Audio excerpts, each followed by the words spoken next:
Olá pessoal, seja bem-vindo aí a mais uma aula e na aula de hoje nós iremos ensinar a fazer o dimensionamento de cabos e disjuntores de um jeito bem simples. Primeiro, você precisa dessas informações que eu coloquei aqui, tá bom? Então, é necessário você saber a potência. Eu coloquei aqui uma potência de 2.540 watts, certo? Você tem que verificar a potência do seu equipamento ou da sua carga.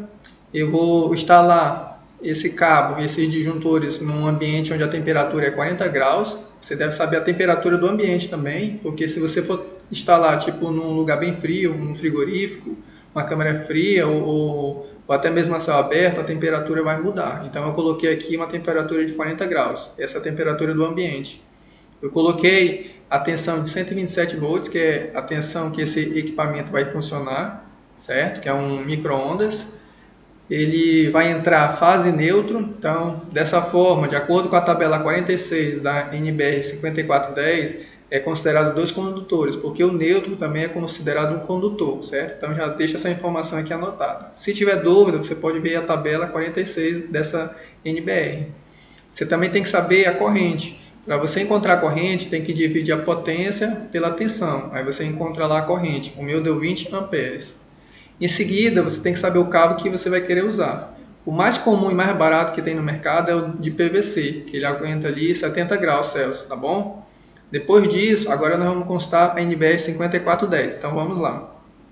De acordo com a NBR 5410, bom, o primeiro passo então, depois que você tem essas informações, é verificar o método de instalação. O método mais comum que nós utilizamos hoje é aquele que é embutido na parede, tá bom? As fiações, mas você vai ter várias outras opções. Isso você verifica na tabela 33 da NBR 5410, tá ok? Então nós vamos utilizar o método B1, que é embutido na parede, tá ok? Pronto, então já separei essa informação aqui do lado. Aí nós vamos para o próximo passo, tá ok? Que é o segundo passo. E o segundo passo é você verificar os condutores carregados e a seção nominal. Como nós vimos anteriormente, nós vamos trabalhar numa tensão de 127 volts, então vai uma fase e um neutro. Nesse momento, nós temos dois condutores. E verificamos também no passo 1 que o método de instalação é o B1. Então, nós vamos seguir aqui a tabela 36, nós já estamos na coluna B1, chegamos aqui por conta do método de instalação, que é na parede, e nós verificamos aqui que, no caso, vai ser dois condutores. Por ser dois condutores, então nós vamos seguir essa coluna, tá ok? Nessa coluna, o que está dentro dessa faixa vermelha significa o quê? São as correntes que a tabela me fornece. Eu tenho que encontrar aqui uma corrente mais próxima da corrente do meu sistema, que como a minha corrente é 20 amperes, eu tenho que encontrar uma maior do que ela, só que tem que ser uma maior que seja mais próxima. Eu não posso escolher a 17,5, eu vou escolher a de 24 amperes. Nesse momento, eu escolhendo ali a corrente de 24 amperes, eu vou chegar até a seção nominal de 2,5 milímetros. Então, eu vou pegar essa informação e deixar aqui do lado, tá ok? E nós vamos verificar agora.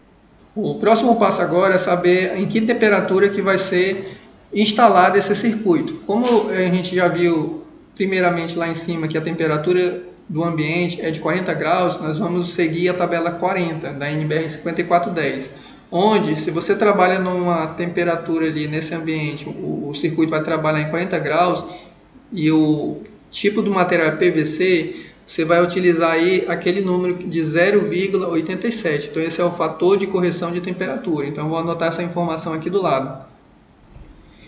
O próximo passo é saber o fator de correção de agrupamento. Isso é muito interessante. Então nós temos essa tabela aqui que está na 42, está também da NBR 5410. Ele está perguntando aqui a correção de agrupamento. Quantos circuitos que vão entrar no nosso sistema? Como nós vamos utilizar apenas um circuito, nós vamos escolher essa opção que está logo aqui em cima. Chegando dessa forma no número 1, então o nosso FCA, que é fator de correção de agrupamento, que tenha um circuito, nós vamos utilizar o número 1.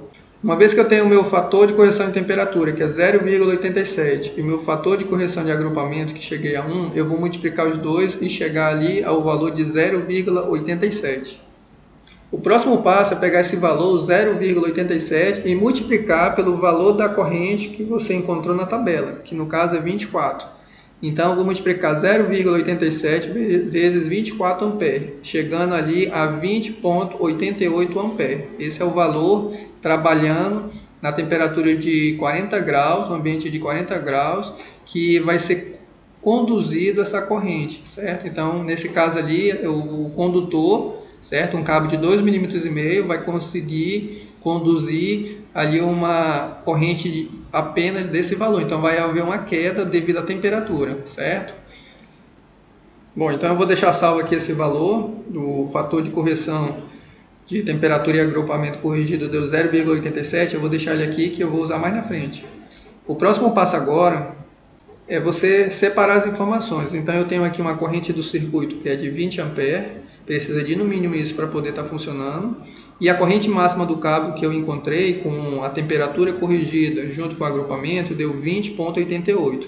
Para mim escolher o disjuntor, eu tenho que seguir essa fórmula bem aqui, onde a corrente do circuito ela deve ser menor do que o disjuntor, certo? E o disjuntor, a corrente do disjuntor deve ser menor do que a corrente máxima que os cabos suportam, certo? Se você for olhar numa loja com fornecedor, você vai verificar que existem essas seguintes opções numa loja. Você verifica ali que tem disjuntor de 2 ampere, 4, 6, 10, 16, 20 e 25. E ele continua subindo os valores. Porém, eu preciso do disjuntor que fique entre 20 ampere e 20,88. Como eu tenho de 20 ampere, nesse caso não vai atender, pois nesse caso vai estar desarmando toda hora, certo? Porque ele está já no limite da corrente do circuito. E eu não posso usar o maior, que no caso ali o próximo que tem na loja é o de 25 ampere, porque ele não vai estar protegendo o meu cabo, sendo que o cabo ele vai ter uma corrente máxima ali de 20,88. Nesse caso, o que significa? Que o meu cabo de 2,5 mm não atende. Então, como ele não atende, eu tenho que verificar novamente na tabela e pegar o cabo que está na sequência. Então vamos verificar lá na tabela de novo, na tabela 36. Bom, chegando na tabela 36, verificamos que o próximo cabo da sequência é o cabo de 4 mm, que você consegue trabalhar uma amperagem ali de 32 amperes, certo? Então esse é o limite ali que a tabela ela acaba recomendando. Para você verificar se ele atende, o que você vai fazer? Você vai multiplicar o 0,87 vezes os 32 amperes que você encontrou na tabela, certo? Que é o cabo de 4 milímetros. Você vai chegar ali ao resultado de 27,84 ampere. Então é bem maior do que o cabo anterior. Dessa forma, a corrente do circuito ela deve ser menor do que a corrente do disjuntor e a corrente do disjuntor deve ser menor do que a corrente máxima de trabalho ali dos cabos, certo? Então nós temos até agora as seguintes informações. A corrente do circuito nós temos 20 ampere e nós temos a corrente máxima que o cabo suporta, que é 27,84. Dessa forma, agora nós vamos ter que ver lá na loja se o vendedor ele tem uma opção de disjuntor, certo? Se no mercado você encontra ali um disjuntor que fique entre 20 ampere e 27. Então, de acordo com essa tabela aqui que eu peguei de um fabricante, eu verifiquei que temos sim um disjuntor que é o de 25.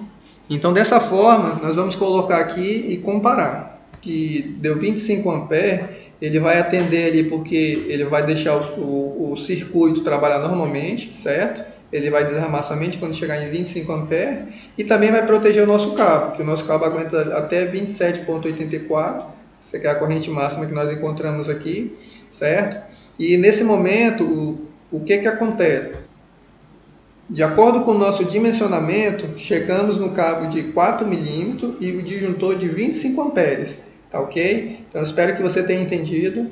Na próxima aula nós vamos fazer um cálculo de queda de tensão e que você possa entender cada vez mais seguindo todo o passo a passo. Se tiver alguma dúvida, entre em contato com a gente aqui nos comentários. E se você ainda não é aluno, conheça o nosso curso, vou estar deixando aqui no link a descrição. Aqui você vai estar aprendendo muito mais com o nosso curso de comandos elétricos. Aguardo você então na próxima aula. Um forte abraço.